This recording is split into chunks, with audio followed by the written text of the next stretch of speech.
আপনি কিভাবে বুঝবেন আপনার ঈমান আছে কিনা? নিজের মধ্যে কিছু লক্ষণ দেখলে আপনি বুঝতে পারবেন আপনার ঈমান এখনও আছে। শুনুন সেই লক্ষণগুলো কি কি। 5টি বিষয় যদি আপনার মধ্যে থাকে তাহলে বুঝে নেবেন আলহামদুলিল্লাহ আপনার ঈমান এখনও আছে। আর যদি এই 5টি বিষয়ের মধ্যে কমতি থাকে তাহলে দেরি না করে আজই তওবা করে আল্লাহর পথে ফিরে আসুন। নাম্বার 1, আপনি যদি গুনাহ করে ফেলেন আর পরে আপনার মনটা কষ্টে ভরে যায়, আপনি আফসোস করেন, তাহলে বুঝবেন আপনার অন্তরে ঈমান জাগ্রত আছে। নাম্বার 2, যদি কখনো নামাজ মিস করেন আর আপনার মন হয় আজ কিছু একটা খুব গুরুত্বপূর্ণ মিস হয়ে গেছে, তাহলে বুঝবেন এটা ঈমানের শক্তিশালী আলামত।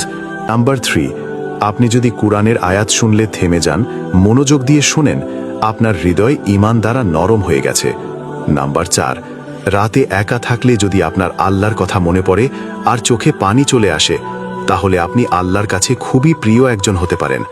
নাম্বার 5, আপনার ভিতরে যদি গুনাহ থেকে বাঁচার ইচ্ছা জাগে, আপনি নিজেকে ভালো মানুষে রূপান্তর করতে চান, তাহলে ইনশাল্লাহ আপনি ঈমানদারদের তালিকায় আছেন।